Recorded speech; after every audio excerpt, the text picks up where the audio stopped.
উল্টো পাল্টা বাড়ি, উল্টো পাল্টা বাড়ি, দেখবে যদি এসো তাড়াতাড়ি। উল্টো পাল্টা বাড়ি, উল্টো পাল্টা বাড়ি, উল্টো পাল্টা বাড়ি, উল্টো পাল্টা বাড়ি, উল্টো পাল্টা বাড়ি। আজকে তোমাদের নিয়ে এসেছি একটা দারুণ জায়গায়। এই দেখো, আপসাইড ডাউন হাউস, 11টা থেকে 9টা পর্যন্ত খোলা। টেলিফোন নাম্বারটাও দেখে নাও না, 7030111018। এইখানে জুতো খুলতে হবে। জুতো খুলে এই রাস্তা দিয়ে গিয়ে এখানে রিসেপশন। এই হচ্ছে টিকিট, 240 টাকা করে দুজনের, আমাদের 480 টাকা করে লেগেছে। ব্যাগপত্র থাকলে এখানে রাখতে পারেন। যাই, আমরা ঢুকি।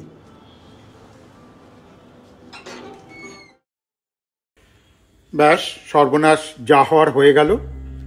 দরজা খুলে ঢুকতেই পা আটকে গেল সিলিংয়ে, আর ম্যাগনেটের মতো আটকেই রইল। তারপর ঝুলতে ঝুলতেই সফর শুরু করতে হলো অদ্ভুত এই বাড়িতে। আমি তখনও ঢুকিনি, সঞ্চয়িতাকে ঢুকিয়ে দিয়ে হাল হকিকত দেখে নিচ্ছি। প্রথমে একটা সাজানো গোছানো করিডোর, তারপরই সোফা, টিভি সেট সহ লিভিং রুম। দেওয়ালের রং আর সঠিক আলোয় ঝলমল করছে।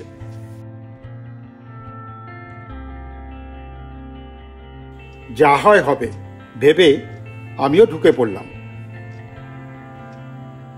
আরে, এ কোথায় এলাম? উল্টে গেলাম কি করে? উল্টে গেলাম কি করে? এরকম ঝুলে ঝুলে হাঁটলে তো মাথায় রক্ত চড়ে যাবে। এ বাবা, কি কাণ্ড!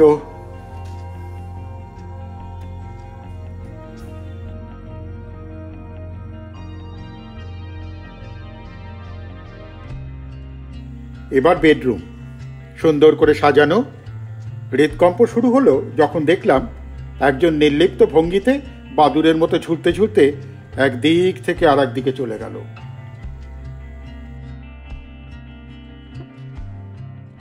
আমরা ঢুকে পুরোপুরি বিভ্রান্ত। সবই তো ঠিক আছে, তবে আমরা কেন বেঠিক? কিভাবে শরীরটাকে নিয়ে বিছানায় ফেলবো?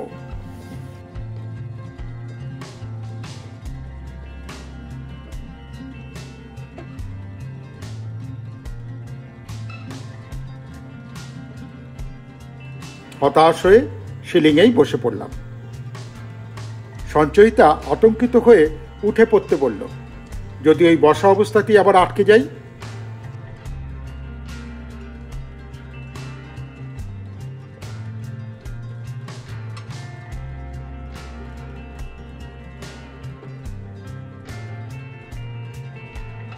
তখনও ও নানাভাবে চেষ্টা করে যাচ্ছে এই ফাঁদ থেকে কিভাবে বেরোনো যায়।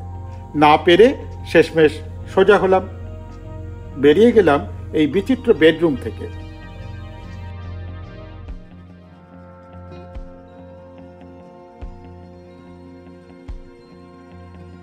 বাথরুমেও তথই বচন।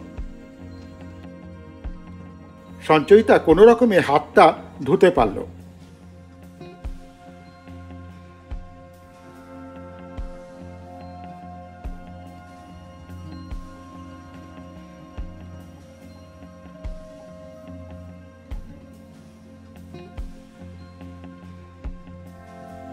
আমি ভাবলাম দেখি একবার, বাথরুমে নিশ্চয়ই কোনো একটা ব্যবস্থা থাকবে।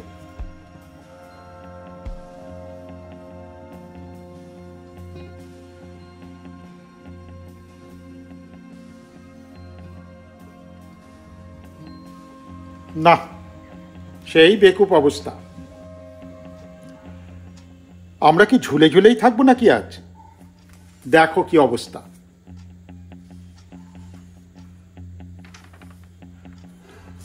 হঠাৎ সঞ্চয়িতা ড্রেসিং রুমে নৃত্য শুরু করলো। দেখো কি অবস্থা। আরে পড়ে যাবে, পড়ে যাবে। ওইভাবে ঝুলো না, পড়ে যাবে।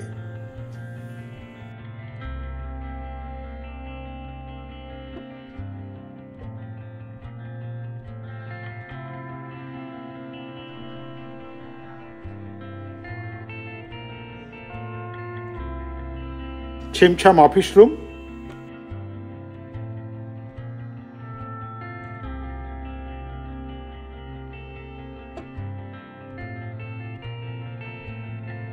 সঞ্চয়িতা চেয়ারটাকে সাব্যস্ত করে কিছু একটা কাজ করার চেষ্টা করলো।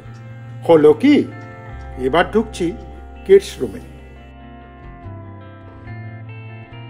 সেই ঝুলে ঝুলে ঝুলে ঝুলে ঝুলে ঝুলে,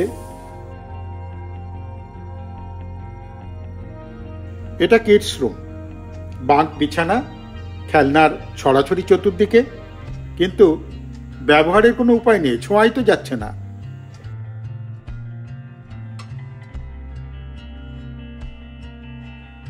দেখি দেখি দেখি, হ্যাঁ, শুধু রিডিং টেবিলটাই নাগালে পাওয়া গেল।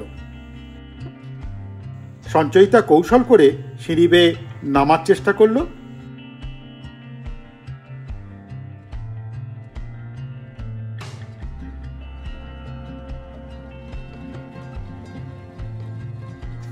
কিন্তু সিলিং থেকে পা ছাড়াতে পারল না। এত কাণ্ডের পর খিদে পাওয়াটা স্বাভাবিক। সঞ্চয়িতা রান্নাঘরে ঢু মারল, ঝুলে ঝুলেই কিছু একটা করার চেষ্টা করলো।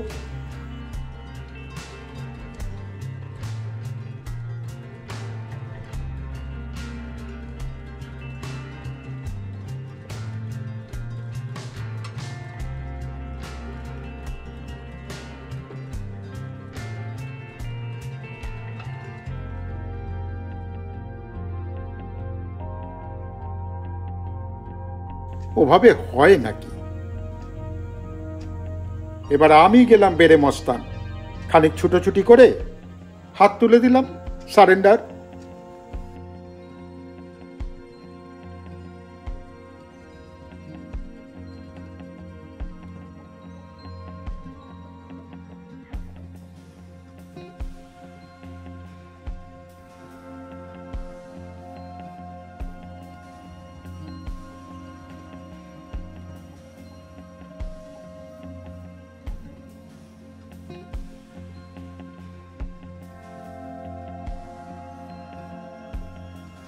তারপর সিঁড়ি বেয়ে বেয়ে বেয়ে নিচে নেমে দেখি টেবিলে খাবার রেডি।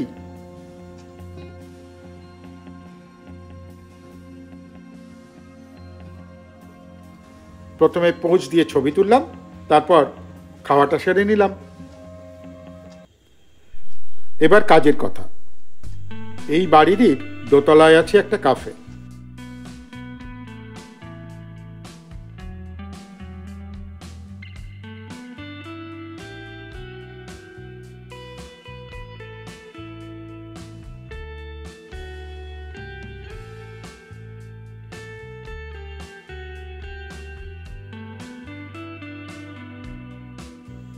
কাপেচিনো নিয়ে বসলাম। হ্যাঁ, সোজা হয়ে। জায়গাটা হচ্ছে ঠিক সিসিটুর আগের গলিটা, বাঁদিকের গলি। লেখা আছে বেনুয়াপুকুর রোড, দ্বিতীয় বাড়িটা। সোজা গ্যারেজ দিয়ে ঢুকে আসবে, 4th ফ্লোরে সেই ফ্ল্যাটটা, আর 1st ফ্লোরে হচ্ছে এই ক্যাফেটা। গ্রাউন্ড ফ্লোরে আছে একটা ডেলি শপিং এর দোকান।